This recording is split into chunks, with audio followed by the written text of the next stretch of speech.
You are now tuned in to Mind, Body, and Soul with Annette, where your host, Annette Harris, analyze intriguing life questions and concerns, such as, do Christians suffer mental illness? Have you wondered why they act abnormal?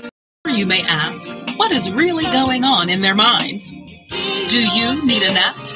Well, keep listening for a biblical understanding of the psychology of the mind. Of mind, body, and I am your host, Annette Harris. I want to thank you so much for joining us. Thank you so much for listening and or watching us on today. Listen to us, of course, on the station's website, which is IntellectualRadio.com. And then also YouTube Live, and you will see Mind, Body, and Soul live at this current time. I have my feed going on my personal page, which is Annette, known as Annette. And of course, before I go further, I'm going to have to, would you mind opening us up with a word of prayer? Absolutely. Lord, we just thank you for this opportunity. We know that you are a strategic God. You make no mistakes. So you have us all here listening and together at the right place at the right time. You be God in this meeting together as the gathering of the saints. In the name of Jesus, be glorified. Amen. Amen. Thank you so much. That was short yet powerful. Thank you. I appreciate that. I needed that. And you know, our opening scriptures that I normally like to quote is the first part of Hosea 4:6. And it states, my people are destroyed for lack of knowledge. Because thou hast rejected knowledge, I will also reject thee. And again, we are grateful to be here on this afternoon. It's another Wednesday. It's bright, sunshine outside. It's beautiful, beautiful day that the Lord has made.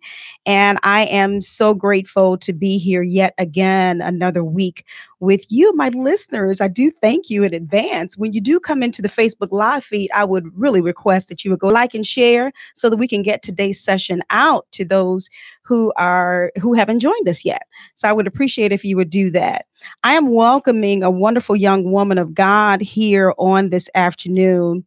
And I'm so excited about today's show. And I think I probably am being tested on the subject that we have.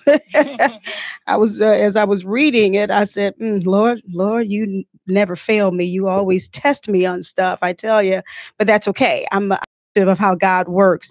You know, before I introduce my guest, I want to give a couple of shout outs on today. I am on my post. You probably have seen that I have a couple of free tickets to an event on this Saturday, July 9th. And I will try to announce this at the towards the end of the show as well. Lady Shonda Green is having a wonderful event on this weekend. She's empowering women, and it is going to be out in the south suburbs. And I'm so excited for her. She has allowed us to have free tickets. And if you call in on today, or if you want to inbox me for the free tickets, the name of the event is Chosen Women in Leadership Tour 2018. And if many of you probably recall, I had Lady Shonda Green on my show last month, I believe it was. And she came in, back in April.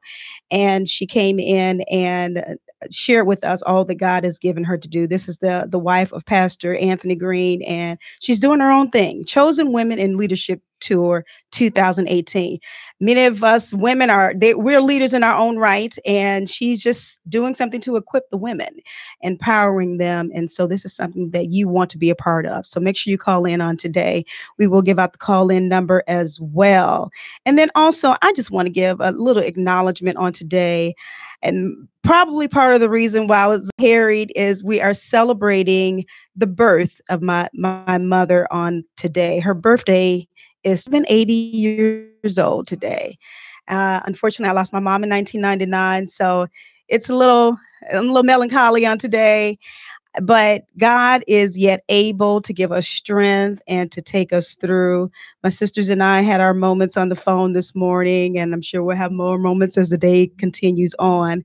But I just thank God for blessing us with a wonderful mother, because everybody says their mother is the best, and that's okay. I believe my mother was the best, and I appreciate it, how he blessed me with the time he did with Mary Janelle Adams Gaston, and it's just Happy heavenly birthday shout out to my mom. And she would not come back here for all the money in the world, but that's okay.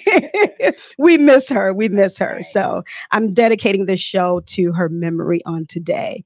So I have my wonderful guest. She's not a newbie to Mind, Body, and Soul. She's not a newbie to radio or anything, and she's certainly not afraid of that microphone. The Lord has blessed her tremendously. Michelle Cook Hall is in the house on today, and she's an author, she's an evangelist, she's a wife, a mother, she's a wonderful woman of God, and I've gotten to know her through Facebook, and just a beautiful spirit. Thank you. How are you on this afternoon? I'm blessed. Yes. I always say I'm blessed and I'm grateful. You are. Yes. You're looking wonderful, honey. Thank you. You're looking wonderful. That's grace.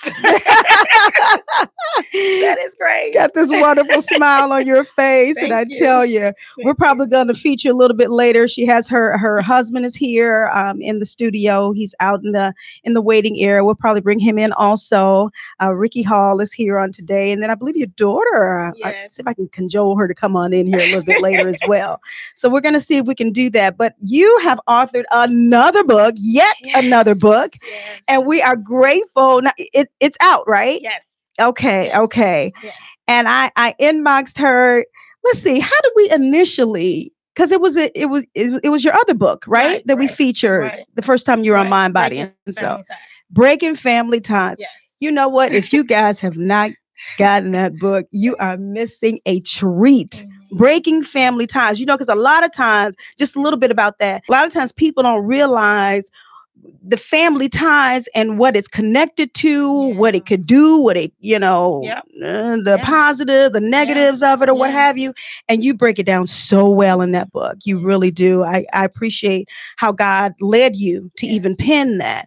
And you shared some, transparent moments, with your family and, how you were dealing with it and everything. So I'm just grateful that God blessed you with that. And then we're talking about another book now. Yes. We're talking about another book. And I tell you, this is really interesting because when you talk about faith versus fear, that sounds like a common concept right there.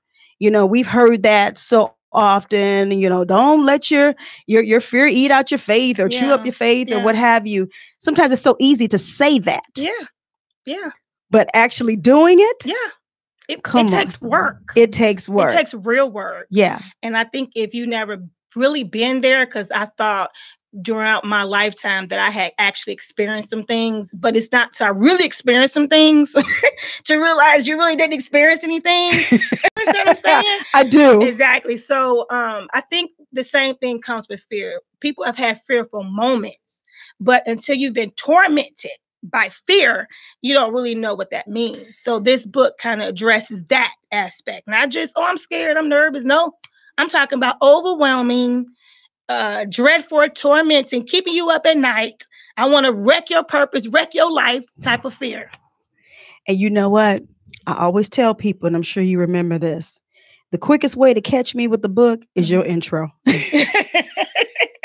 If I can't get beyond the intro, you don't have me. And of course, her intro was, it caught my attention. And she and I were just talking actually right before the show. And she asked me, had I gotten through the entire book? I haven't gotten through the entire book. And I told her why. The type of person that Annette is, I will dissect, I will go back, I will make notes, I'm highlighting, I'm doing it. And I'm like, you can't get through this book if you're doing it like that. Right. But I was receiving so much. Right. Out of what I was already reading. Right. So that in itself is a blessing. So faith versus fear. Yes. Let's start here at the beginning. Let's start you telling my listeners, how did we even come to this book? How did we even come to this, the title, and how did it come about? It is so simple and so real. I was, once again, I call them life moments. When you're dealing with the life moment, and I was having a life moment, and I was constantly going to God, and I was doing what I was taught. I was praying, and I was just praying, but I was very emotional and very fearful. I didn't know this until the Lord literally in my prayer said, Michelle, stop praying in fear. Just like, and I'm like, what does that mean? I was taught to pray. And that's what I'm doing. I'm praying. What do you mean? And he was like, you're praying in fear because you're coming to me from a place of, I'm not sure, from a place of just in case, from a place of doubt, from a place of you don't know who you are and whose you are. So when he began to teach me that sometimes we're coming to him from a place of not knowing our identity, we've allowed fear to come in, even in our service to him, even in our prayer time with him. Because when you pray, you apply the word. Now, oftentimes we say, if it be thy will, but if it's his word, it's his will. So I ain't got to ask him if I'm going to be okay. He said, I shall be okay. So why am I asking? Stop coming to me from a place of doubt and fear. So I was just praying and praying and crying out, and it was getting nowhere. It was making me worse. It really was. And he said, stop praying to me in fear. Had to ask him, what do you mean by that? And over months, he began to teach me during my prayer time how to pray to him, how to come to him, and how to begin to remove fear out of my life. I mean, every part of it, service to him, prayer time, everything that I do. And then at that time, I started to realize how much fear had came in. And in my particular time, it came in during grief. I was grieving. Okay, let me do this. Let me say much. I love how you are very transparent. Yes. And I believe that's another way or another avenue for people to be able to relate. Yes. And I love how you do that. Let me ask you, in terms of your prayer, can you give us an example of that prayer that he told you, stop praying in fear? Because the reason why I want you to do that is because many of us may be doing that. Okay. But thinking that we're okay. Right. Or thinking that we're praying. Like you said, you were taught to pray. Right. So you may be thinking that, oh, I'm doing what I'm supposed to be doing. And I know how to pray. And then you said the Lord was like, no. Right. So tell me, what is that? What was that like? Well, can I give you both the examples of how he told me that in the change? Definitely. Okay. So me praying in fear was coming to him more of questioning everything that was going on in a panic mode. I came to him in a panic mode, nervous. God, I don't understand. God, what's going on? God, it's not supposed to be like this. I was just coming to him in a panic mode, like I was in a corner trapped. You understand what I'm saying? I came to him like I was straight panic, frightened, fearful, and don't know what's going to happen. I came from him a place of, I don't know what's going to happen to me, what's going to come from this. Questioning him, am I going to be okay? Am I going to come out of this?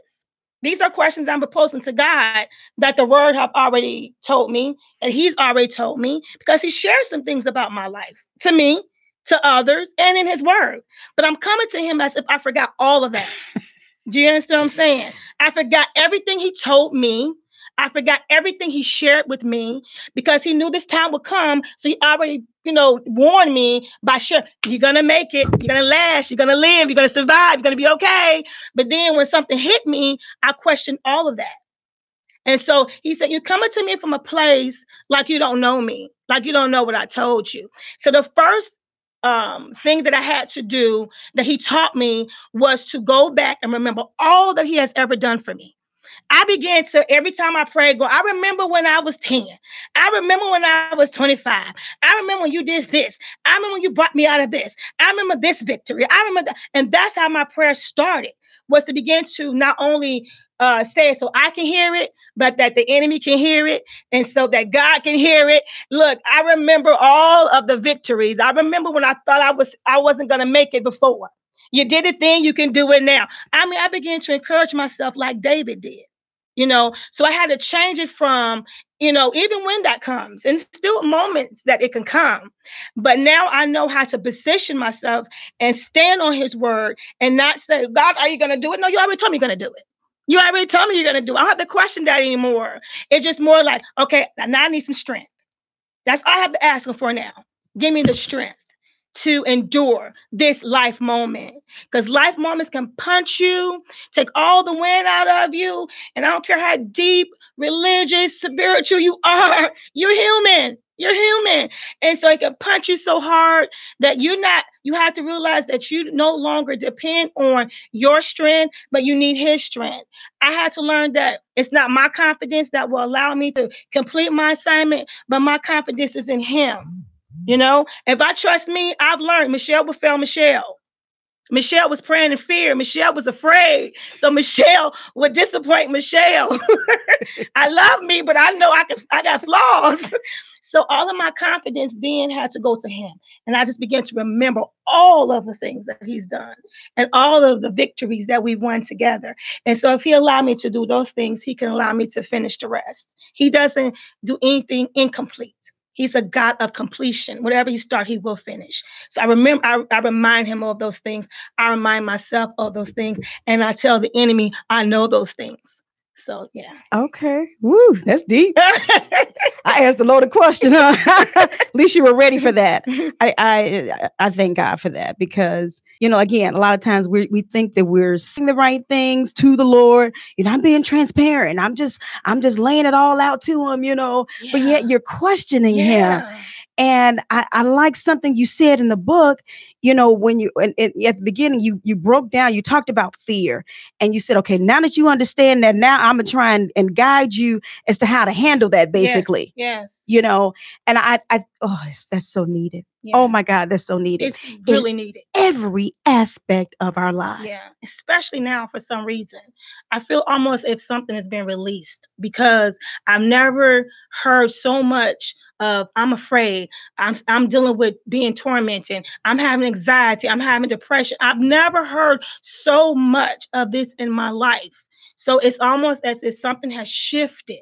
So this is even more needed now than ever before. And I remember when I did break in family ties, the Lord told me this is the season for you to expose the things that the enemy has done that we don't talk about in church. We don't talk about these things. We don't. And that's in the book too. We don't talk about it. We brush it under the rug. We do little cute, scriptures, but we don't dig into it. And then people go home and they're broken, they're hurt, and they're confused, and they feel like I'm not spiritual enough. Because I'm doing what he said or she said, and it's not working. So we're not giving them everything that they need to really conquer this because it's there in the word. It tells us how to do it. I tell you, as the Lord gave you this, I tell you the truth. Would you mind sharing with us? I know you mentioned that when you started this book, it was because of the place you were in, and you were dealing with grief at that point. Yeah. Okay. Yeah. All right. Family member. Yeah, I was still dealing with grief from my sister. I know that wasn't the last, but it was the fact that it was something by me grieving so hard. I exposed myself to so much. I just stayed there. And I laid there. And so, I had to go to the Lord and say, okay, I get it, Lord. You're God. You're going to do what you do. It's nothing that I can do, but just trust you in every aspect of my life. And when I came to terms with that, I always tell people, me and God made a deal. We did. We made a deal. I said, that just about broke me. I would never allow that to happen to me again. And so, to believe it or not, it's tragic, but I lost my brother like last year in November. And so during that process, before that happened, I kept telling the Lord, although we made a deal, please don't add nothing else to this because I cannot, how you feel like, just come on. It's just too much. And he gave me so much grace during that time. Nobody can ever take that from me, that experience. And I shared it with those that were very close to me. But he gave me so much grace.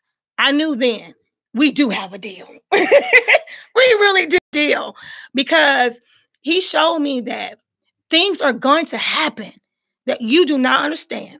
You would never understand it. And it's not for you to try to figure it out. But your position is to trust me. Trust me and do what I'm telling you to do. And when you do that, you'll see that my hand is going to be with you all the way. And so, I lost my brother also. And so I was working on this book at that time. I still was working on it, just finishing it all up. And so I had a lot of changes that was going on in my life. When you have a very close-knit family like we are, just one is a big deal. Then we had another. Then so to be honest, it is now just me, my brother, and my mom. And it was, we lost my father, we lost my sister. And my sister and my brother were younger. They're not older people. They were young. So that is something too that you think about. Oh my God, they're young. Oh my God, what's gonna happen to me? Oh my God. I am transparent. I have nothing to lose. So I will be transparent. I don't have nothing to prove to anybody but God. So I think if you can help people, it's best. I always tell people that I am transparent because I feel like the Lord told me a long time ago, if the enemy can isolate you, he will destroy you. So people go around feeling like it's just me. I'm the only person with this drama, trouble, thoughts, issues. And so if you could tell them, no, I thought that too, they can go, oh my God. So it's not just me. No, it's not just you. And you would not believe how helpful that is to someone to actually feel like, well, it's not just me.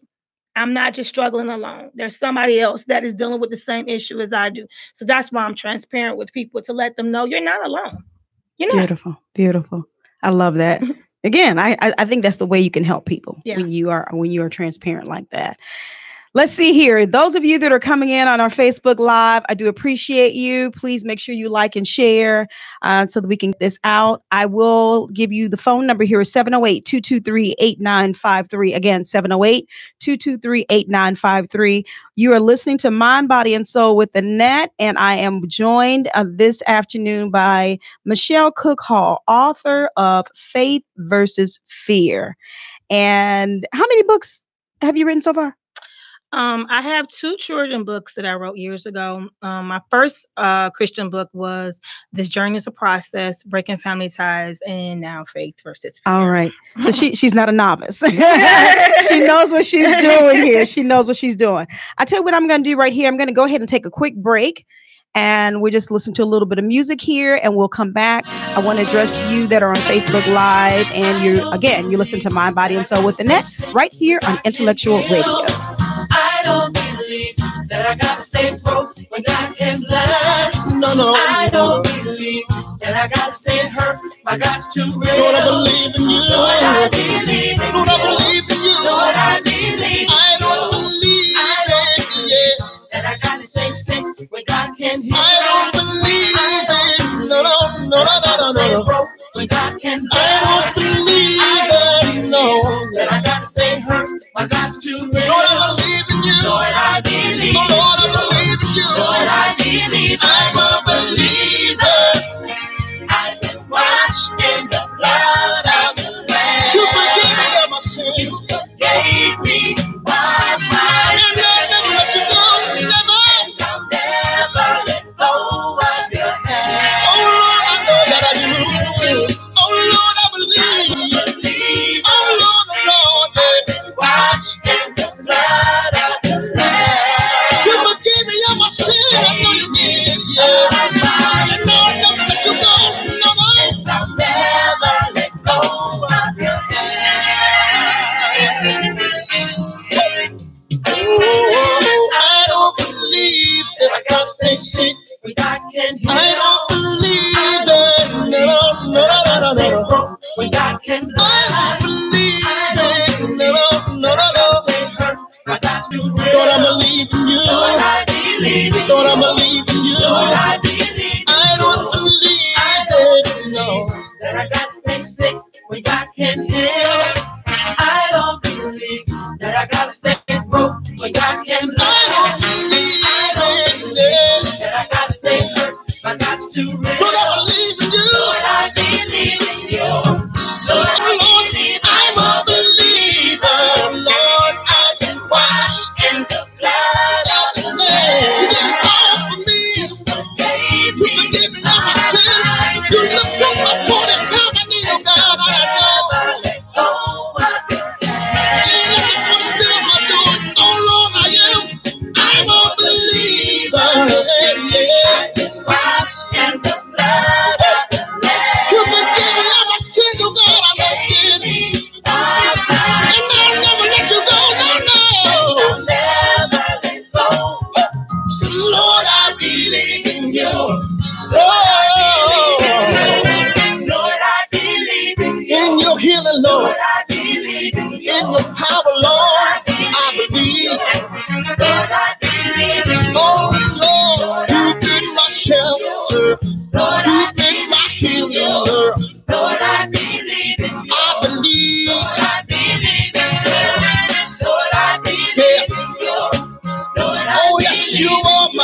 Lord, I believe in your hey,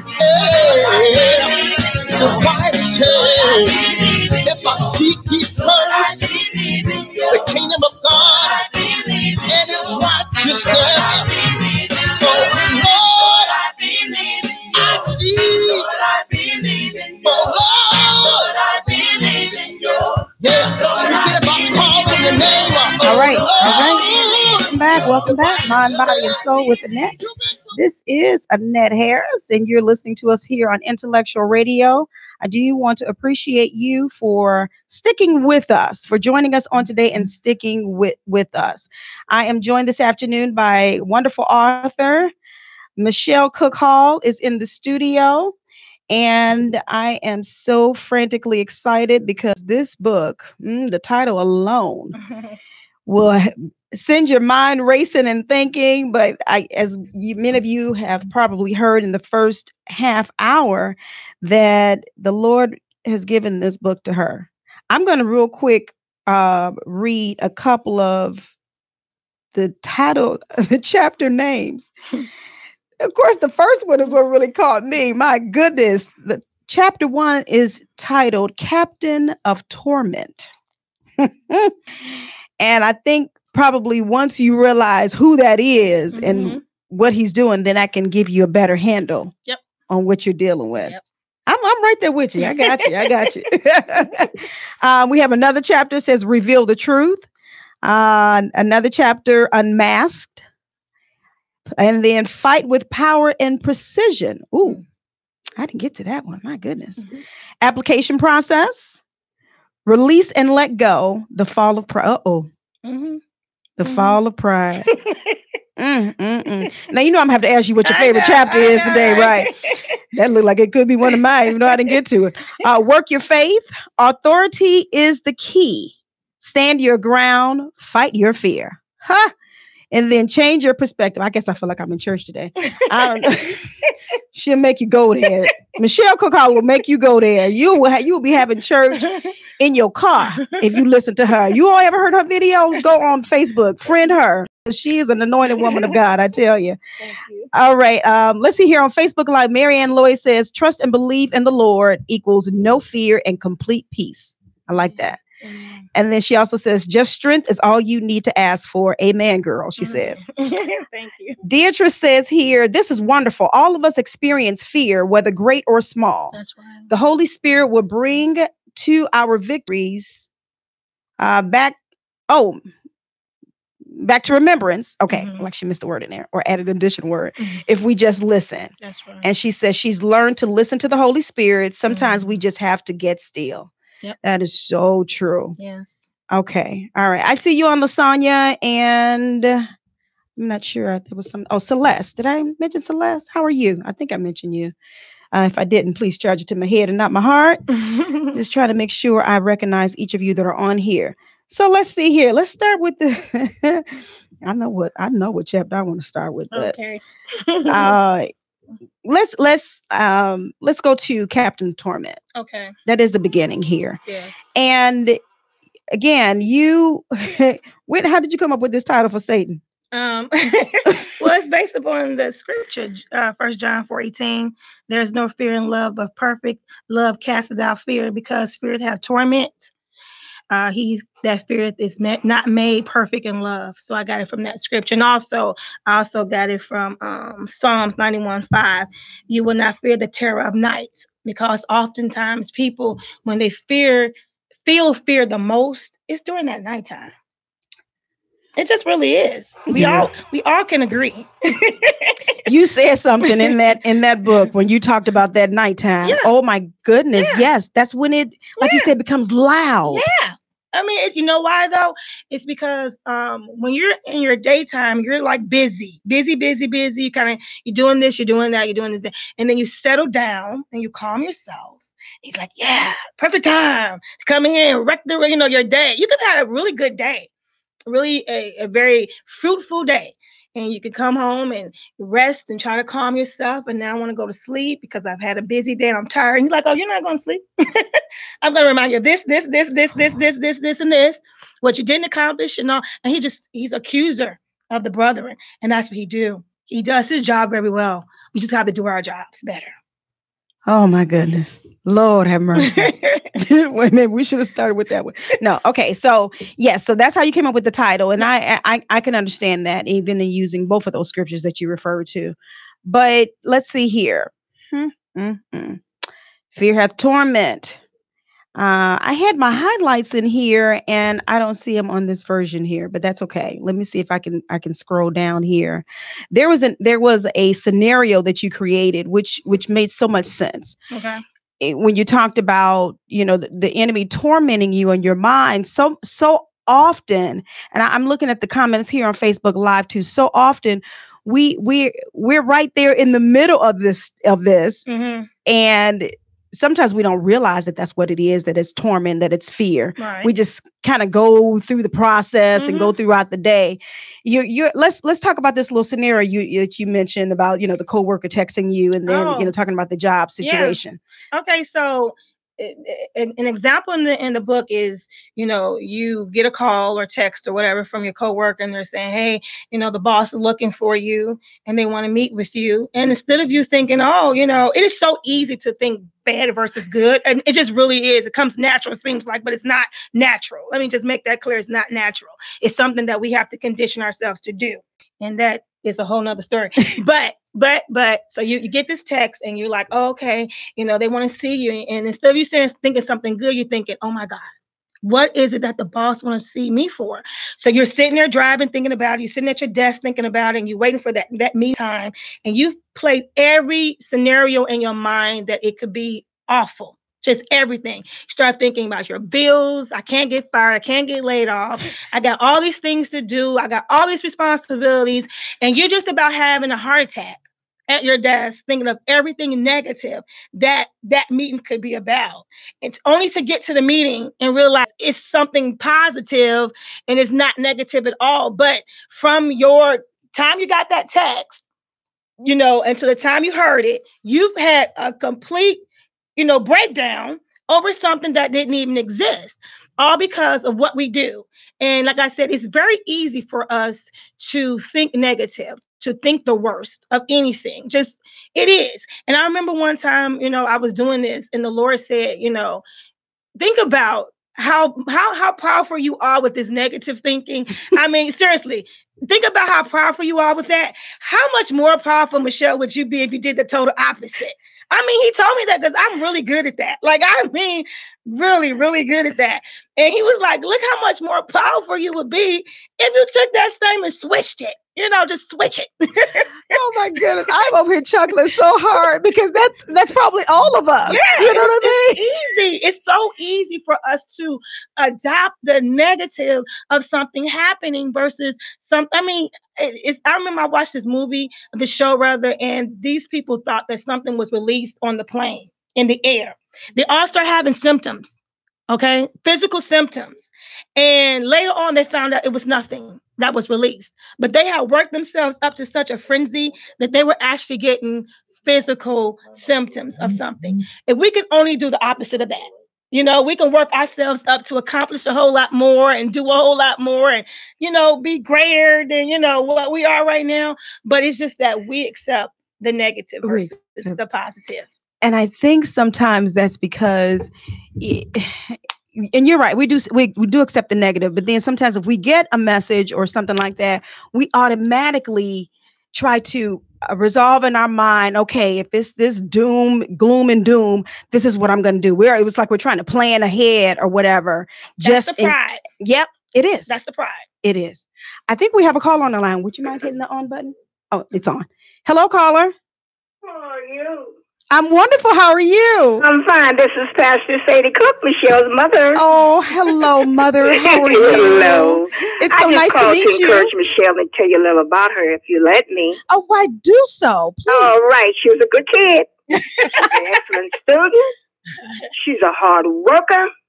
She's a wonderful mother and wife, and her husband and her kids can witness to that. Oh. She is an anointed praise leader. Oh. Powerful preacher. And I think she's a great writer. She's been writing. As a matter of fact, she started writing at an early age, poems and plays for her church and school. And I believe this book she has written is really needed during this season. Yeah. For the spirit of fear, it's not biased. No. It attacks sinners, saints, rich and poor. Mm-hmm. The difference is God has given his saints power, love, and a sound mind. Right. Is that right? That's why I'm listening to you. I'm all engrossed. Yes, that's we don't so have true. to accept that spirit or either entertain it. That's right. Because we are saints of the Most High. Yes, definitely. You see where I get it from. There's nothing. Yes, I see exactly. Mimi. Guess why? Why is my nickname Mimi, Mom? Because she looks just like me. You guys be blessed, and thank you for allowing me to say a few words, okay? I appreciate you even calling in Mom. I'm stolen your mom. But thank you so much. I appreciate it. And thank you for those beautiful words. You too. Bye-bye. Bye-bye. Can you hit the button for me? Thank you so much. All right. Pastor Sadie Cook called in. Yes. That's beautiful. And that's where it started. Yeah. Nobody like your mama to tell where you started from. Yeah. Yeah. Yes, it's hung up. Yes. So yes, thank you so much again for giving that little insight into Michelle. And yes, Michelle, I see where you get it from. She's powerful. Looks like another guest I have to get on here, huh? How about that? Yeah. You know, my mind is always going. I know, right? But that's good stuff. And oh my goodness. So if anybody else wants to call in, 708-223-8953. Again, 708-223-8953. Let me read a couple of these comments here. Brandy says here, I am so thankful that you ladies chose to tackle and honestly address this subject. I really don't feel like I struggle with many issues as hard as I do the absolute fear of success. Wow. It sounds so stupid, but every time I rejoice over smashing a goal with God's help, I almost immediately am struck with fear over the new level that accomplishment puts me on. Yep. What do you want to say to that before I move on to the other comments? That's exactly what we just said. It's something that you put to practice. We all do it. We're not wired for fear. We're wired for love. Seriously, we're wired for love because our God is love. So we create in his image. We're not wired for fear. We just put that to practice. We, from a young up, don't do that. Oh, this going to happen. Don't do that. We've been taught how to fear. And so what happens is that when you've had so many good things happen, and then all of a sudden, all these bad things start happening, you start being reprogrammed to feel like, okay, bad things. How many times have you heard people say, well, you know, it's one thing after another, right? Don't get too high because then here come the fall. These are things that we tell ourselves and tell each other. And all it's doing is programming you to believe and to receive and to not only that, but expect. Here come the bad. Here come the bad.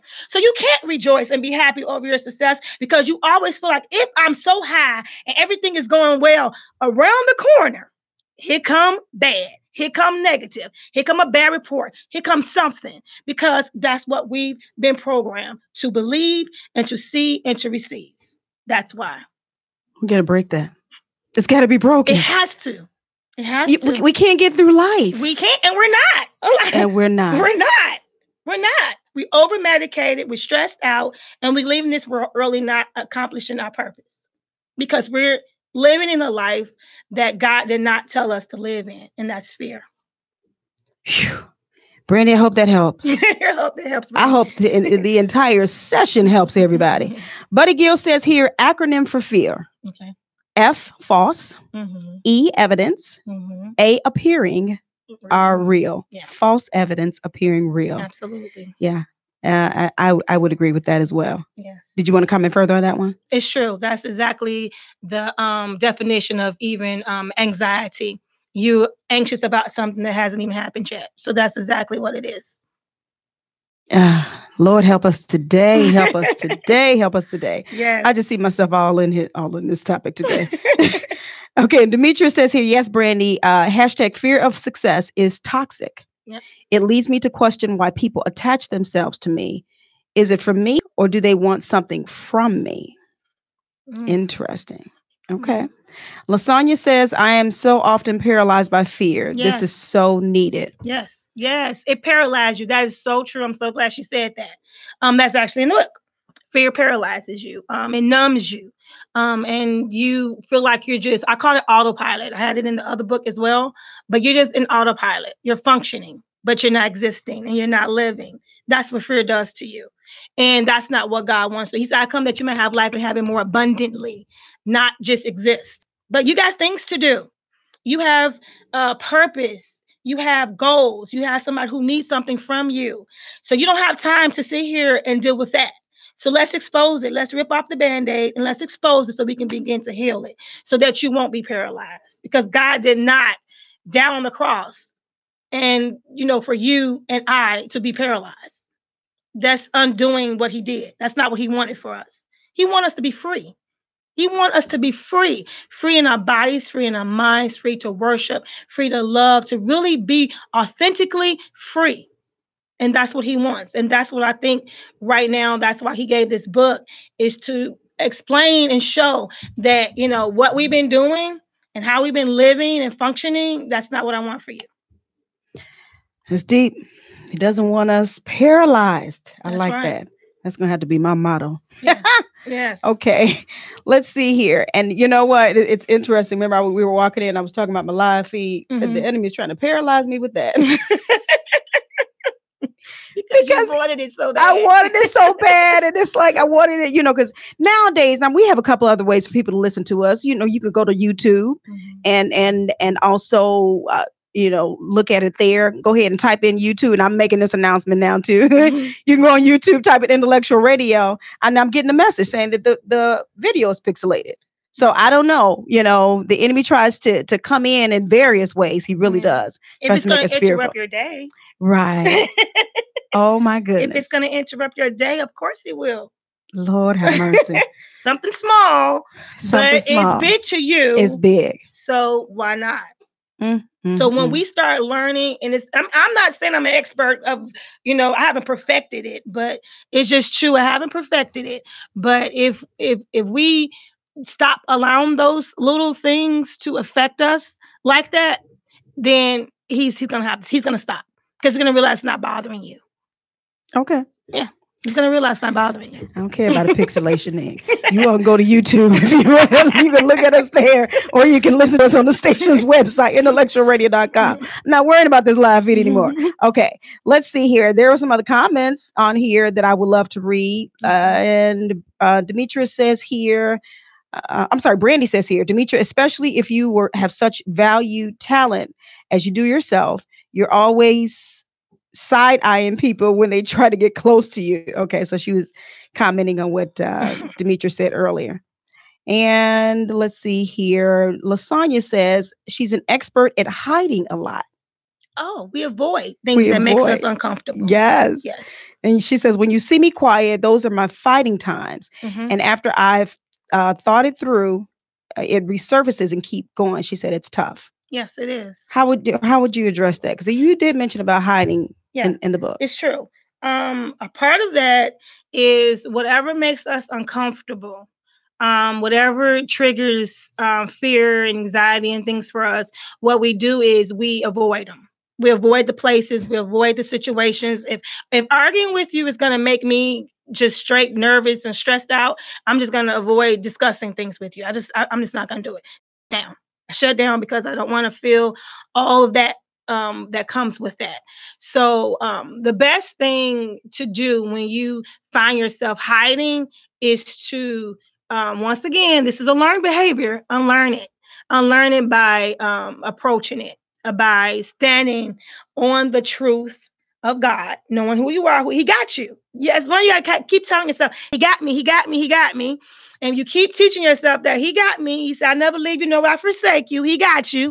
So you can feel confident to go into those places or go into those situations knowing that, okay, guess what, God? I'm not in control. You are. So you have me. So I'm going to start readapting myself to these environments, go back into those environments that I avoided, those situations that I avoided because it brought about tension or stress or fear or whatever it is, because people are dealing with some real issues and they avoid places, they avoid things, they avoid people, and you have to heal from people. So just reintroduce yourself to those places, those people, those things. Some people you do have to move on from, but let it go in a healthy way so that you can move on. But reintroduce yourself to it. Don't let it have control over you. take control over it. The word tells us we can do that. So it doesn't have to have control over you. You have the authority. Exercise your authority that God has given you as a believer, as a child of the Most High God. Okay. Exercise that authority. You are equipping me today through the word. Oh my goodness. Yeah, this is good. Lasagna, hopefully that helped you as well. And there may be some others it may be affecting that way too, because a lot of times we can be some very creative hiders. Oh, very, very. As we go through life, sometimes you don't want others to see it, how you're feeling or how you're dealing with something, whether it's your children or your spouse or something. You may not want them to see you like that. Yeah. And so you just kind of quietly try to deal with this or whatever. That's the wrong approach. It is. I've had somebody actually tell me that they were dealing with it because they felt like people would judge them. And then my answer was to them, look here, let's be honest. Everybody has something that they're dealing with. So nobody, and I mean absolutely nobody that's walking this earth is in a position to judge anybody. Nobody. I mean, that's just the truth. We all have flaws. We all have issues. We all have problems. I don't care how high your platform is. We all have something. So don't allow the enemy, once again, to isolate you, to believe that you shouldn't open up yourself, especially to family or people that you can trust, and tell them, hey, this is what I'm dealing with. Because once again, they might be able to tell you, I too have dealt with that. And I overcame it. Let me tell you how. But you won't know because the enemy has you in this, oh, woe, me. It's just me. No, it's not. It's not. Like the old people say, it's nothing new under the sun. They done dealt with it already. They can tell you some things, right? Right. They can tell you some things. So share with people who you can trust. Not everybody, but people who you really genuinely can trust. You need to go and talk to them and say, hey, I'm going through some things and I'm not really sure how to address it. And you'll be surprised people can actually share something that they've been through. So then that sounds like you have to break down that pride. Oh, pride in the book, it tells you pride plays a big part in this because it's about control. That is something that it was a huge and still working on a huge issue for me. Because I've had to take care of so much of my stuff myself throughout my whole pretty much, younger life. I was very responsible, like she said, I had to be. So it make you kind of in control because when you don't cover this, something falls apart and then it's on you, right? So as a young person, I kind of trained myself to cross every T, dot every I. That became a control issue. So then when things came and ruffled my feathers, it was panic mode. What do I do? It's not supposed to happen. That's not supposed to be like that. It's not supposed to be. I was one of those people. So then it took me some time to realize that that's pride. And that is a quick way for the enemy to come in. Because we're not in control. Like I just said earlier, we're not in control. It's in control. He can do whatever he want to do whenever he want to do it.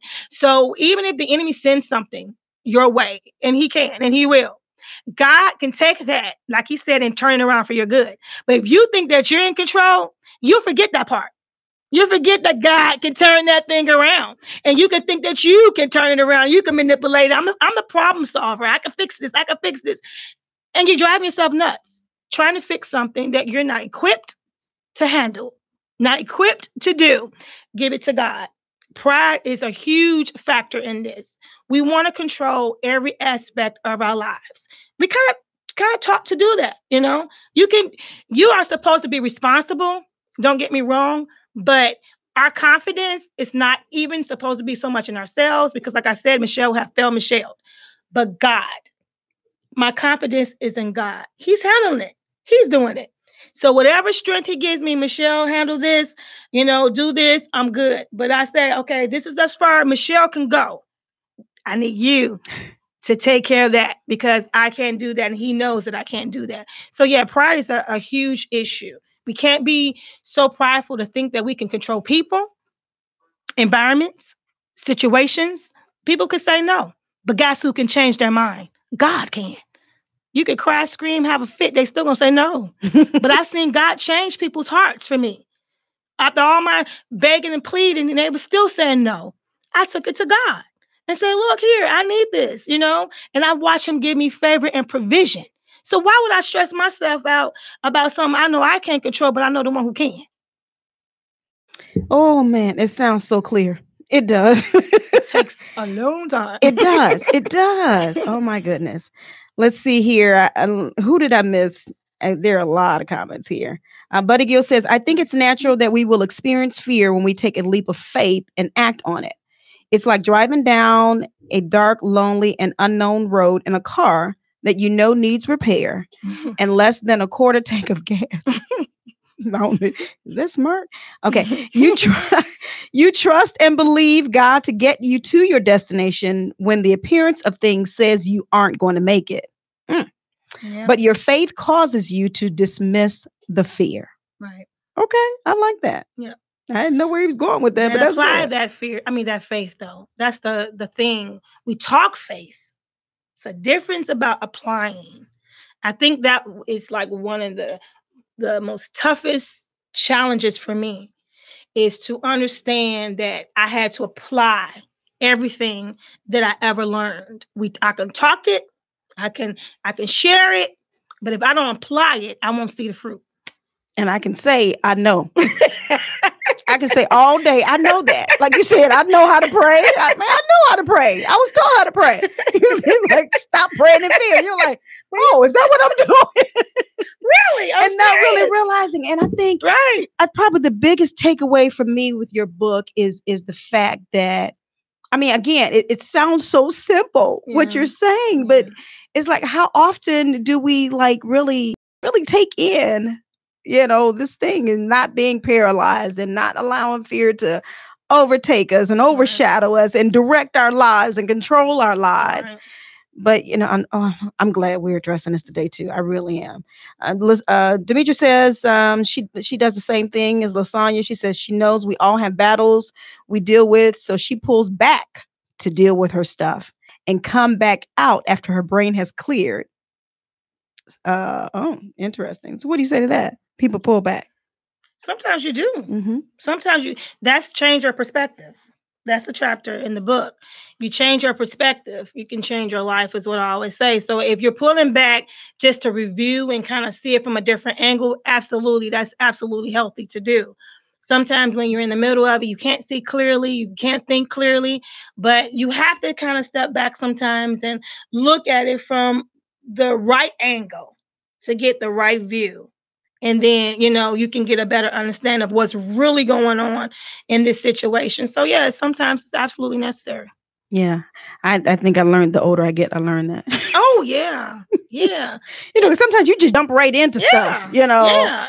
when you're younger or whatever. You're like, okay, get older. Okay. Yeah. So sometimes I really do have to sit back and just wait and look and say what's really going on. And then how can you fight something that you don't even know what's really going on with it? How can you tackle it or whatever if you don't really know what's going on? So sometimes you have to push back and say, somebody acting out and you want to just go at them and, step back. Well, what's really going on with this person? Why are they acting that way? And then when you do that, they got something going on in their lives. So then maybe you won't respond the way you normally would respond. You be careful how you respond. And, then you ask the Lord, how should I respond? Right. Should I respond? Right. Should I? Leave him alone. Oh, my goodness. Let's see here. Oh, they were talking about the pixelating, but I think it's cleared up now. Okay. I'm going to ask you real quick. And let me read this. I'm sorry. Buddies also says here, far too many of us spend too much time worrying about what others may think of us or how they see us. Mm-hmm. And then we miss out. Mm-hmm. He said, that's fear. And it's a trick of the devil. Mm-hmm. There may have been somebody that God had to encounter your presence in any way. Mm-hmm. Okay. Yeah, I would agree with that. Well, if you ask me, I actually put that under pride. Because if I care about what your perception is of me, it's not low self-esteem. It's that I'm trying to become or be a certain type of person in front of you. So when I'm able to take those layers off of, okay, take me as I am or leave me alone. But no, just to be honest, saying, take me as I am. And I have nothing to prove. I just need to make sure that I'm being obedient to God. and I'm pursuing the purpose that he's called me to. And so if you take that attitude versus I have to impress people, because you're gonna mess up. You're going to mess up so bad if you go around just trying to impress people. People are I call them ficky. They're ficky. They're with you one day. They're against you. They like your outfit this time. Next time, I can't stand how she dressed. I mean, you just can't get caught up to what people think. You really have to be obedient to what God is saying, even in your message that you give. It's not a people-pleasing message. It's a God message. Whatever God is telling you to release to the people, whatever God is telling you to share it with the people, that's what you do. You have to be, I don't care what's popular, what is God saying? I don't care what the people, let me hear it. No, because you might not want to hear, but you need to hear. I'm going to give you what God said you need to hear. I mean, we have to put those things in practice. And then we're taking the pressure off ourselves, because it's like, it got nothing to do with me. I'm just being obedient to God. Right. I'm just walking to what God's telling me to do. But it's not about me. It's not about, me trying to be a certain person, but who God called me to be. That's the greatest acceptance you can receive in your life, is to walk your own shoes that he gave you. Your shoes. They feel good when you walk your own shoes and nobody else's shoes. Love it. Love it. Oh, I told you all she wasn't afraid of that microphone. And she knows what she's talking about. Thank you. We're going to go ahead and take another quick break here, and we will come back for more of this topic. Again, the phone lines here, 708-223-8953. Again, 708-223-8953. You're listening to Mind, Body, and Soul with Annette. We are here on Intellectual Radio, also on YouTube Live, and then we also have a Facebook Live feed going. Talking to Michelle Cook Hall, author of Faith versus Fear. Come back.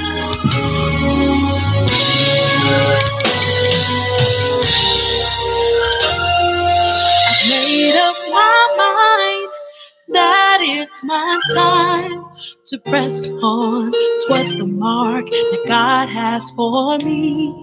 I've wiped away my tears and thrown away some fears.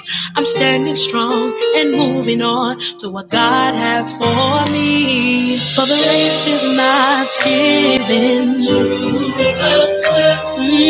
No, it's not given to the strong. Not even to the but to the one who can hold on. Whoa, you gotta keep moving. You gotta keep pressing on towards the mark God is giving you. That God is giving you. Ooh, you gotta keep moving. Gotta keep pressing on towards the mark that God is giving you. That God has given you. For the race is not given. Ooh, no, it's not given. Strong. Not even to the but to the one who can hold on. Hold on. Keep moving. Press it on. Keep moving.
Welcome back. Welcome back. Mind, Body, and Soul with Annette on Intellectual Radio.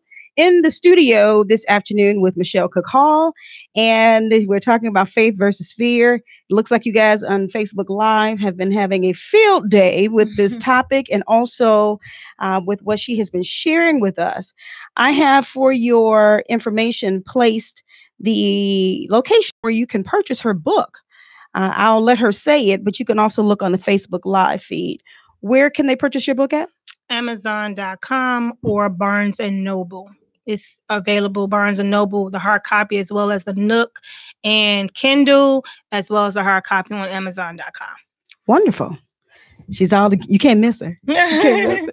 And if you're not her Facebook friend, I'm sure she'll accept you. Yep. Go ahead and look for Michelle Cook Hall on Facebook, and you will not be disappointed. And let's see here. I am going to ask you a question. My question that I've been wanting to ask you. What's your favorite chapter? Oh, wow. I'm going to say, probably, change your perspective. Yeah, change your perspective. I actually like change your perspective and fight with power and precision. Okay. Change your perspective is chapter 10, and fight with power and precision is chapter 4. I like change your perspective because I believe that if you change your thinking pattern and how you look at things, it can change. It can open a whole different world for you. And the fight with power and precision, I remember I got this teaching from my mother. Actually, she would teach us that even when you pray, she always say, hit the target. So I think that when you are praying, I think it's important for us to call out exactly what you're praying for. We were kind of taught that if you're praying for finances in the church, you don't start praying for healing. We pray for finances. Then when the healing time comes, you pray for healing. Just hit the target. Just be specific, about what you're praying for.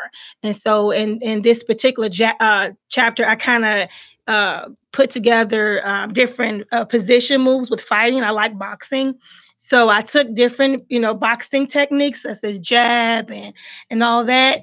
And I kind of relate them all to different positions that we can have. So I thought it was kind of, fun to do that. And people who enjoy boxing can, enjoy that and relate to that as well. You took a little boxing? I just love it. I've researched. Okay. Oh, you said you took the concept. Yeah, the concept of it. Yeah. Gotcha. Okay. All right. I'm not gonna do it. It sounds like with my brothers or something back in the day, but no. Right. But I actually love boxing itself. I enjoy that. And so even I think in the book too, and I've shared it with my church before. I love how you have a champion who has gotten a little too arrogant and taking his belt and his position for granted. And then he sees this little dog come. He taunts him, he laughs at him, he jokes at him. And the underdog is just sitting there because he's hungry. He's hungry for it, He's hungry for that belt. He's grateful for the opportunity, and he's grateful for the challenge. And because he's the underdog, oftentimes that champion will underestimate him. And so I love to see that happen because he's so hungry that when he gets in there, the champion, he starts off all, good or whatever. But because he's not expecting it to go long, he's not conditioned. Come on. He's not conditioned to go long. So he's in here and he's fighting. But the longer it goes, 8, 9, he's not ready for. He thought it would be over at 4 or 3 or 2 maybe. But 8, he gets tired. And so he started leaning on the underdog. But the underdog hungry. So he's still fighting. Just like it was the second round. And so what happens is that champion, he loses everything. Because he underestimated. He got sloppy. He wasn't conditioned. And that's what we do. Sometimes we forget how to keep ourselves conditioned. We underestimate the challenge that is before us. And then when we get in there thinking this is going to be easy, and this is something that we can just handle on our own, but we didn't pray about it. We didn't fast about it. We didn't worship. We didn't do anything. We wasn't in our word. We didn't do nothing. So we get in this ring and we get tired. The enemy ain't gonna let you lean on him. He gonna sucker punch you. He gonna hit you where it hurts the most. And so I use that analogy in the book because I've seen so many fights where that happened. You know, even think about the Buster Douglas and Tyson. Buster Douglas has lost his mother. Remember, he lost his mother. He was in a different mind space, and everybody just knew Tyson was gonna just tear him apart. But he lost. He lost. He was hungry. He was going through something. So we have to always be ready. We can't get comfortable. We can't think we just keep keep your guards up. Guard your hearts, guard your minds.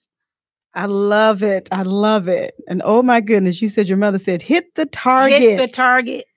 I saw someone on here when you said that comment. Randy Glass says, good teaching. Good teaching. Thank you. But that's so, and it's interesting because sometimes you can't be all over the place in your prayer.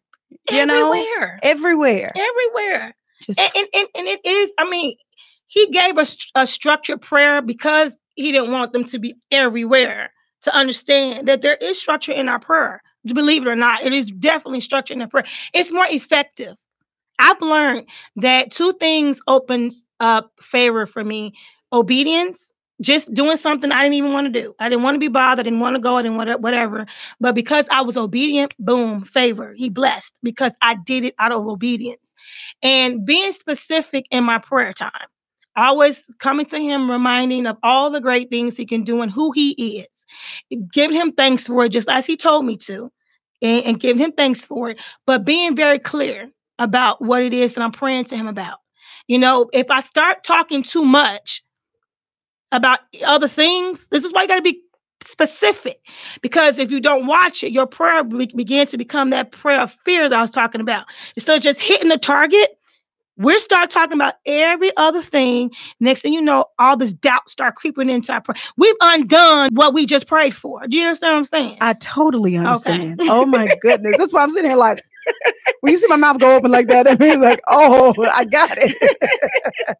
Oh my goodness. Yeah. That's a very good explanation. Yeah. Oh, yes. Okay. Hit the target when you pray, guys. Hit the target. Hit the Don't target. just be all over the place. Oh my. Let me see. As I was reading the table of contents and the titles, one of them jumped out at me. And I think we kind of talked about that, was the release and let go, the fall of pride. Yeah. Can you just elaborate just a little bit more on that? Well, pride itself is the needing for us to control things, people, and environments that we cannot control. Once you come to understand that God is in control, you can let this go. It's a freedom that comes with understanding that, you're doing it.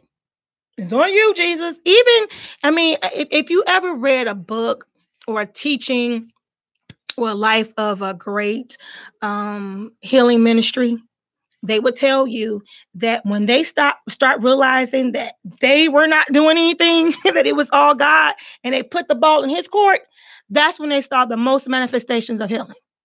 When we go into a church service or a healing service and a person think that they can manipulate it, there's nothing, just a whole lot of flesh. But I'm just being honest, been in church all my life, so I can say this. But when you see someone who just use the word of the Lord in faith and give it to him, God, you said that by your stripes we were healed. This person is in a need. And they believe. And guess what? I believe with them. It might not be just as simple as saying it like that, but the concept is just that simple. And that's a whole nother teaching of us making things complicated that we should not do. We feel, and this is a pride thing in my opinion, we feel that it is something that we have to do to manipulate God and God's work. I'm just being honest with you.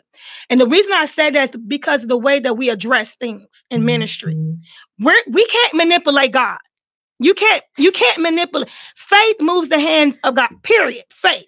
Me believing in what you say and in your word, trusting you is what gets you to move in my life. I'm your daughter. You love me. I have to get that concept. You love me, first of all. So you don't want me broken. You don't want me hurt. I don't have to keep bringing that to you. You know, this is something that you want for me. And sometimes we come to God thinking as if And I've done this because I have been through so much. I actually came to God, and this is when he was saying, get off the fear thing, Michelle. I came to God as if questioning whether or not he want me to be broken. He don't want us broken. Not at all. He don't want you hurt and broken. He wants you healed. He wants you whole. He wants you to be well in your mind, your body, and your spirit. He wants those things. So when we stop thinking that, it's some magic potion, telling these people that it's like some magic, it's the word of the Lord. It's for you, and you. You can have that meeting right there in your own house by yourself, you and the Holy Spirit, and ask God for the same thing you could for somebody who you think has this platform. I'm just being honest. But we can get that same breakthrough, that same healing, that same comfort, that same joy, that same peace, just you and the Spirit of God. Same thing. He don't want us to think that we have to wait on anybody to get a breakthrough. You will be waiting forever, because it's true. You will be waiting forever. You have to know God, like they say over, for yourself. You have to know him for yourself. You have to have a relationship with him for yourself. I've seen people go from doctors to doctors, from churches to churches, from ministries to ministries, trying to seek for something that they can get if they just spend time with God one-on-one. He's sitting right there waiting. He's not far off. He's not in some distance. He's not laughing and pointing and saying, I don't want you to have it. Come and get it if you can reach me. I mean, he's not taunting us with our situation, but we come to God as if he is. It's so many times in ministry, I've had to stand up and say, do you understand that God wants you to be okay? Do you understand that God wants you to be free? So because if you get this concept, then your approach to him would be different. You wouldn't, we go through some hard and tough times, but the answer is how I'm going to approach God. Am I approach him from a place of victory or a place from defeat? It said, fight the good fight of faith, right? It's that means the position that I'm fighting from is already victorious. That script does not mean that I'm fighting him from a place of unsure, of brokenness, just in case of any of that. It's already done. It's a finished deal. The work was finished. It's a complete deal. It's done. It's over. So when we come to him, we have to come to him, and it takes practice. This takes practice, just like fear took practice. Faith gonna take practice to keep coming to him from a place of, I know what it looks like, but God. I know what it feels like, but God. I know what I'm going through, but God. Keep putting that out there, just like you kept putting, when it rains, it pours out there. Turn it around. Turn it around. Love it. Love it. Okay, what we're going to do here, we're going to take another quick break, because what I want to do is we're going to play a song, and then we have a spoken word that is that has been penned by Elder Kevin McGee in relation to today's show. And then we're going to get the other guests in here real quick before we end the show, so we can talk to them as well. This is good stuff. They're loving you here on Facebook Live. Let's go to this quick break, and we'll be back for more of Mind, Body, and Soul. Wonderfully made, designed for a purpose, on my way to my destiny, chosen by God. Then why do I only see my frailties, my failures? How could God want to use me when I wouldn't even use myself? God, I hear you speaking, but I see that other guy that keeps showing me time and time again all of my inconsistencies, how I let you down. It's like that cartoon with the devil on one side and God on the other, and so the one who is fearfully made has fear in him. Where is my faith? I must have lost my faith somewhere between the last time you assigned me to something and when I failed to carry it out. But then I heard your voice. Before I formed you, I knew you. I knew every failure. I knew every fear. And I knew the struggle you would have this day. And I also knew that after I talked with you, you were going to drive and go forward and never look back. Because in spite of all your excuses, you've always been willing. And that is what makes you a success.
Lord is here.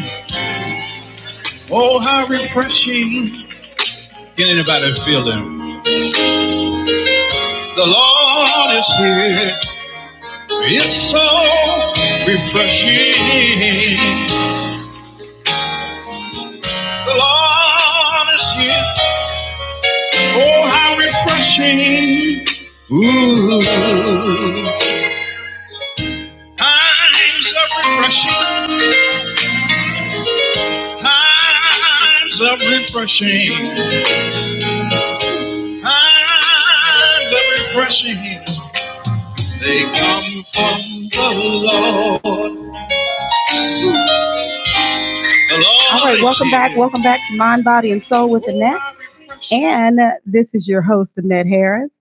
And you all here on Facebook Live are probably looking at a few additional people here. And I wanted to do that because I wanted to show, we talked about Michelle, our guest today, Michelle Cook Hall, author of Faith versus Fear, as being a wife and mother. And this is just a representation of her family on today. Her wonderful husband is in the house with us on this afternoon. Ricky Hall, how are you? Great, how are you? I'm doing good, doing good. I always get Ricky. If you guys see the look on his face, he's like, why do you always try to get me on the air? You're interviewing my wife, why me?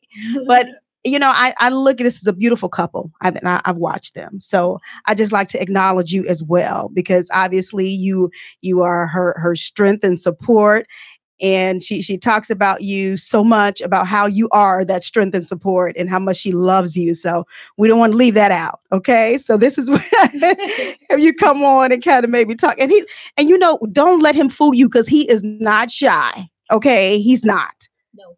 And I don't know why he's looking like I am shy. You are shy? Yes, I am. For 5 seconds. Okay.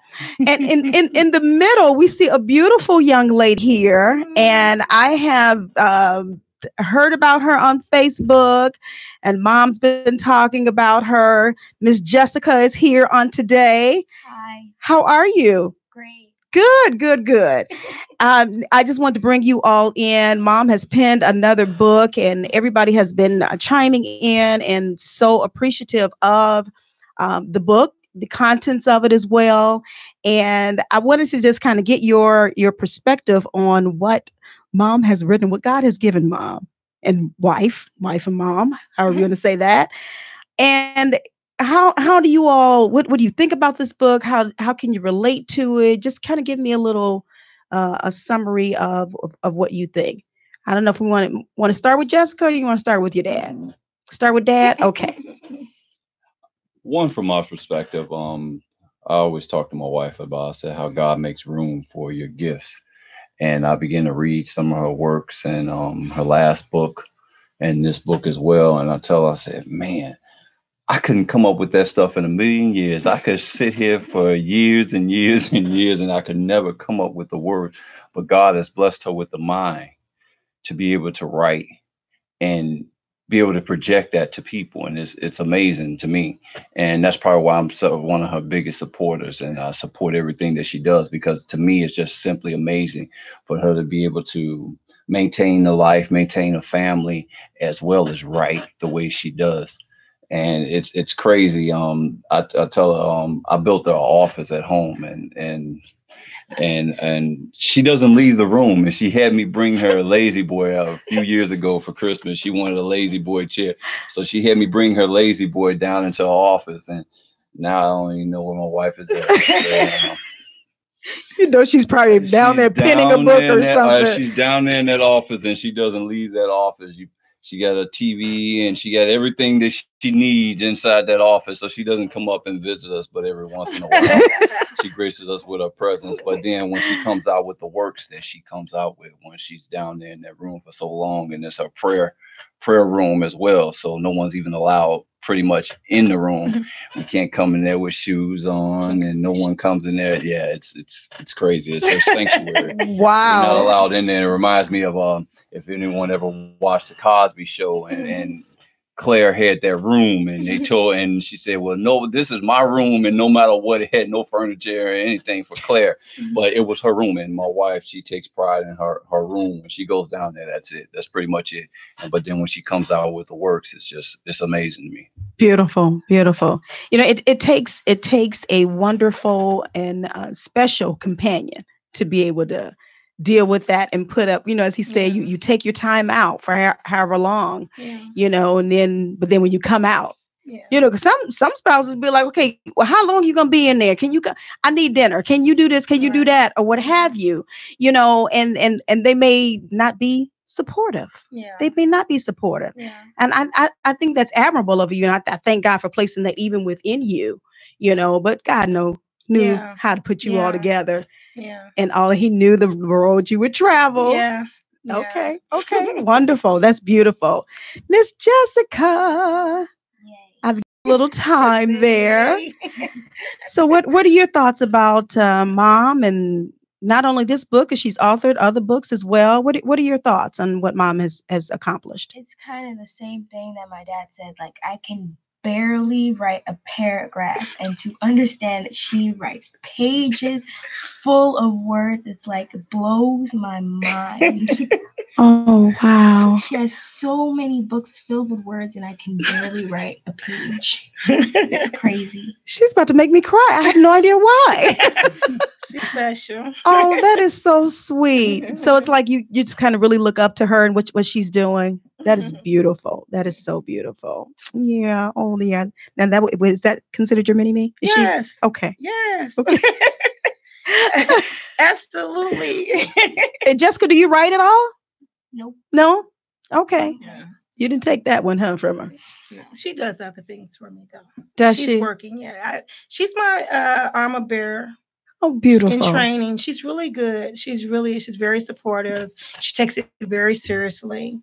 Whenever I need, she's there. Even I taught her how to send emails and do things on the computer. So she's right there. She's very smart. Yeah, she's really good. I love it. I love it. Did you want to add to that? No, that's basically it. Okay. So you don't mind helping Mom out? No. That's great. And then to know you were. What was that? I can do it all the time, no matter what. Oh, that's beautiful. Yeah, she is gonna make me cry. I think y'all need to understand. Y'all know Annette is a crybaby. I'm a crybaby. Things just touch me. But that is wonderful. Now let me ask you, how long did it take you to write this book? All my books takes a year. Okay. Yeah. It's just time out that way for some reason. A real book. But if it's like I did Heart of a Worshipper, it didn't take that. It was like a couple of months for that. But because it's just a volume 1. But this book, just like Breaking Family Ties, it took a year. Okay. Yeah. All right. Because you got to step back. I mean, I don't know how everybody else do it, but for me, when I write, I don't want to burn out. So you write, you pull back, you go back, you research, you pray about it, you go back. You just can't sit and just do it straight through for me, because I don't want to get burnt out and just start, saying anything. Writing anything. I'm tired. Right. Well, that's a good mindset to have. Yeah. And, procedure lined up, however you want to say it. That's good. Yeah. So, wow, a whole year, huh? So you had to go through that with... He sends me texts. Don't let him fool you. I mean, from upstairs, downstairs, I get texts. How long you gonna be in there? I didn't build that for you to stay in all the time. I mean, don't think he's like perfect. That's all right. I'm gonna take the lazy boy and carry it back upstairs. Take a little bit of that easiness down there. Right. I get little notes. Oh my goodness! Right. Just pretend I'm at a 9 to 5. Okay. Right. There you go. Okay. Pretend I'm at a 9 to 5. And then you come out at a certain time. Yeah. Okay. Yeah. Well, it sounds like your prayer cave. That's what it sounds. You get a man cave. You get a prayer I love cave. it. I didn't appreciate it till I got it. I always wanted it. When I first got it, I just couldn't believe what it felt like. Especially as a mom, you give so much to everybody all the time, and you share your space with everybody all the time. I mean, you can't even go anywhere in the house without somebody. But I do share my space with Jessica because, like I said, she's not going anywhere. But that room was so special to me because it was my space. It was my space for one-on-one with God, and I can walk and talk to him, and nobody bothers me. They know that door's closed, and I said, I'm going to go talk to God. Okay, Mom. They leave me alone. Good. I love that. I mean, it's the best thing in the world to have that one-on-one time with God. Everybody should have a place and a time, where you can just go to God and just talk. You know, he's the best therapist in the world. He is. Just share it. Lord, this is what's going on in my day. So, yeah, I love it. I love my space. That was the best gift my husband could have ever given to me. It's my own space, my own room to, you know, have God minister to me, to release some things to me, and for me to actually focus in on my work and write uninterrupted. So, yes. Okay. Yes. I wonder, does anybody sneak in there when you're not at home? No. Okay. It's just a question. They know better. They know better? I'm like the color purple. I know when it's been messed with. Too funny. Now, you have, how many of the children do you have? Two more. Okay. Yeah, my oldest is 20. He'll be 21 this year, and my younger son is 16. Okay. Oh, you're the only girl. Yeah. Oh, no wonder. She cleans, right? Oh, okay. Oh, that's sweet. That's sweet. Oh, beautiful. She smells like your husband, though. Did you all want to add anything else? I mean, because this is, you know, like I said, different ones were chiming in about the topic, the book itself, and just really taking in a lot. And I am appreciative, you know, that you penned this, and that, you know, it's out now and people can be helped with this. Yeah. Did you all want to add anything else? That's one thing I wanted to say. It's just that for some people, Christians is a lifestyle. Being a Christian is a lifestyle, and sometimes their church life doesn't reflect their home life. But I'm telling you, my wife's life is for Christ. She lives and breathes for Christ. Period. It's what you see right now is what we get every single day. 24 hours a day, 7 days a week, 365 days a year. She is the same woman, whether she's in church or outside of church. She is the same woman. Christ truly lives within her. Period. I know a lot of people as Christians, we can say, oh yeah, well, I love the Lord. And after Sunday evening, once church service is over, my Monday life has changed. It becomes I become a different person. Not her. Not her. Her life is, she lives, breathes the word of God. And her life is living for God. Period. And it's amazing to me, because sometimes I'm not all I crack up to be, but having her in my life, it just makes me want to elevate to that next level, the level that God called me to be. So having her in my life, and she continues to pray. I don't know what she'll be doing down in that room, but sometimes I'll be feeling, what in the world, woman? You be feeling something? I'll be feeling a little something. I feel a little something. Praying about me. Praying on me. And you know, I had to speak over a church one time, and I told them I was laughing about it, and in my notes I had wrote, but I didn't get a chance to say it. But in my notes I had wrote that I said, you know, some of you women, you try to sink these, you try to get a hold of these men, and I know there's a lot of Christian men that woke up with an oily face, and I know how they have poured that anointing oil all on you because there's something you may have said or may have done that made them mad. So now you wake up all oily and greasy and everything. But for me, that's an actual life for me. That was an actual life for me. My wife prays for me. She prays for our family. She prays for our household. And it makes us as a couple that much stronger, because we are able to pray and able to worship together and things like that. And it's not just a show for us, it's a lifestyle. And it's actually an amazing life. It's an amazing life, because coming from where I came from, it's different. It's different. This was unheard of in my household. One, we didn't go to church. Nobody in my household went to church. And my father was God knows where, and my mother pretty much raised us, and we jumped from wherever to wherever. But then to meet this woman and a family structure. I didn't have that growing up. So it was kind of a different thing for me. And the older I got, and the more God began to show me how a man's supposed to be in a household, how a man's supposed to be within a family structure, then I began to change. and the oil came on my head and I got a little greasy, but I began to change. And it's amazing. It's amazing that God has placed this woman in my life and able to change my life the way it has changed. And I just thank God for it. That is beautiful. Oh my goodness. That is so beautiful. I didn't pay him to say it. And you know what? It's interesting because I was just getting ready to say, I told y'all he wasn't sure.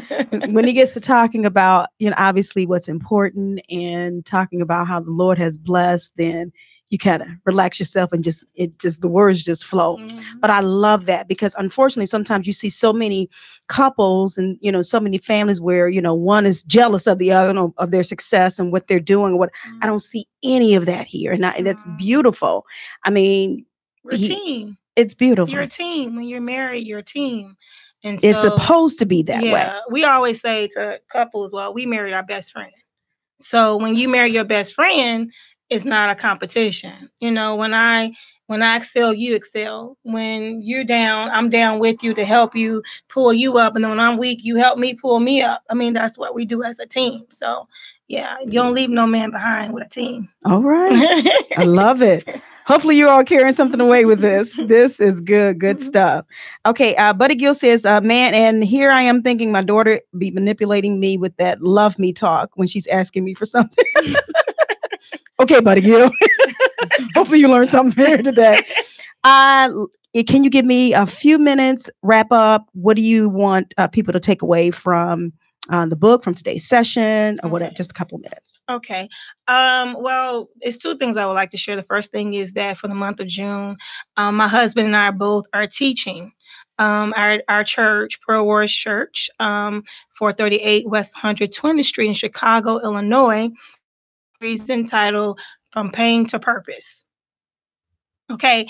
And that is to teach you that, like I said before, even if the enemy sends something, God can turn around for your good. My husband did last week, and it was our first, part of the series. He did an awesome job.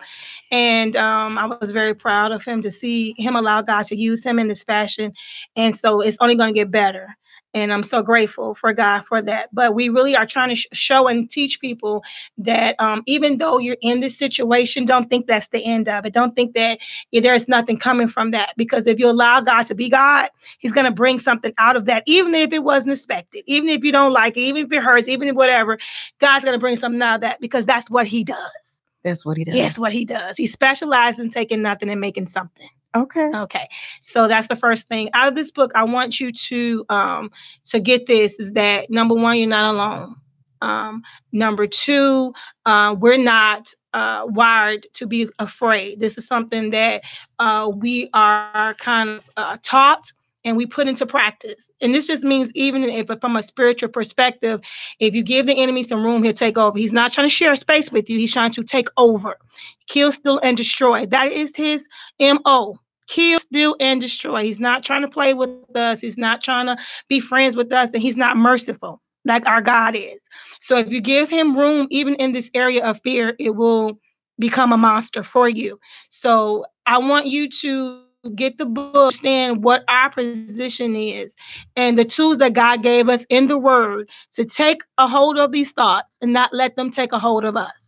And understand that you do have the power, you do have the authority, and you do have the rights as believers, as kingdom children of the Most High God. You have rights to say, no, this is not your area. This is not your territory. You guys to go. You have to go immediately. Not when you feel like it, but right now. Let loose of my mind. Let loose of my children's mind. Let loose of my family. Get out. So, Love it. Yeah. Good summary. Okay, guys, you have to go to Amazon and or Barnes and Noble to purchase this book, and I do highly encourage you to do so. It is imperative, and as your mom stated, and I think you stated earlier, especially in today's time, we need this. Faith versus fear. And hopefully, again, we've said and or done something on today that will help you to realize who you are in Christ and that you need to have the faith over the. Okay, thank you so much, my listeners on Facebook Live and also YouTube and the station's website. We appreciate you taking time out with Mind, Body, and Soul on today. Thank you, Ricky and Miss Jessica, for coming in also. And again, I just want to thank my guest, Michelle. I appreciate you on today and coming and sharing with my listeners, giving us this insight that God has given you. Tell you, it's helping somebody. It's helping me. I know it's helping somebody else. All right. So, well, until next time, I'm sure you're probably penning another book or we'll have you back on. She is a guest that I can just call up and she says, sure, I'm here. So again, thank you. And we have more guests for the month of June. So I want you all to make sure you stay tuned. Again, if you're interested in this weekend's event, please inbox me. Lady Shonda Green, again, has the Women's Tour 2018 on this coming Saturday. And again, as I stated earlier, I did dedicate this show to the memory of my late mother, Mary Janelle Adams Gaston. So I am appreciative that God allowed me to have her in my life for as long as he did. So again, dedicating it to her memory. And I want you all to join us on next week. Mind, Body, and Soul has a lot of hot topics coming up, so I want to have you engage with us as well. So until next time, I want you to get caught up with Annette. Get caught in a net with Annette. For your mind.